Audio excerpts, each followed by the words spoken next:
Back to news. Telangana రాష్ట్ర ఆవిర్భావ వేడుకల నిర్వహణకు ముమ్మరంగా ఏర్పాట్లు జరుగుతున్నాయి. ముఖ్యమంత్రితో పాటు రాష్ట్ర మంత్రులు, ప్రజాప్రతినిధులు, ప్రముఖులు హాజరయ్యే ఈ వేడుకల కోసం సికింద్రాబాద్లోని పరేడ్ గ్రౌండ్లో ఏర్పాట్లు చురుగ్గా సాగుతున్నాయి. ఉదయం ముఖ్యమంత్రి రేవంత్ రెడ్డి గన్ పార్క్లో అమరవీరుల స్తూపానికి పూలమాల సమర్పించి నివాళులర్పిస్తారు. ఆ తర్వాత పరేడ్ గ్రౌండ్లో జరిగే పలు కార్యక్రమాలలో పాల్గొంటారు. దాదాపు 20,000 మంది పట్టే భారీ షామియానాలు ఏర్పాటు చేస్తున్నారు. ఎండలను దృష్టిలో పెట్టుకుని ప్రజలకు, ప్రముఖులకి ఏమాత్రం ఇబ్బందులు లేకుండా ఉండేందుకు తగిన జాగ్రత్త చర్యలు తీసుకుంటున్నారు. సభా ప్రాంగణంలో ప్రత్యేక మెడికల్ క్యాంపులు కూడా ఏర్పాటు చేస్తున్నారు. తాగునీటి సౌకర్యాలు, తగిన టాయిలెట్లను కూడా ఏర్పాటు చేస్తున్నారు.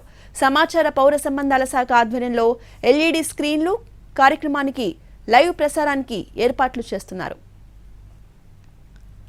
జూన్ 2న సాయంత్రం ట్యాంక్ బండిపై పలు సాంస్కృతిక కార్యక్రమాలు జరుగుతాయి. కార్నివాల్, బాణాసంచా, లేజర్ షో, ఫుడ్, గేమింగ్ స్టాల్ను కూడా ఏర్పాటు చేశారు.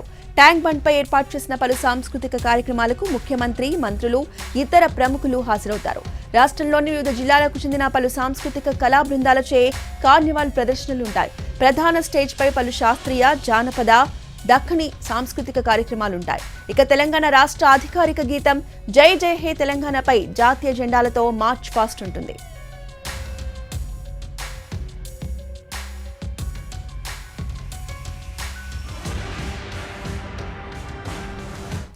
ట్యాంక్ బండిపై దాదాపు 80 స్టాళ్లను ఏర్పాటు చేస్తున్నారు. ఈ స్టాళ్లలో రాష్ట్రంలోని హస్తకళలు, స్వయం సహాయక బృందాలు తయారు చేసే వస్తువులు, చేనేత ఉత్పత్తులు, నగరంలోని ప్రముఖ హోటళ్లచే స్టాళ్ల ఏర్పాట్లు చేస్తున్నారు. చిన్నపిల్లలకి గేమింగ్ షోలు సిద్ధం చేస్తున్నారు.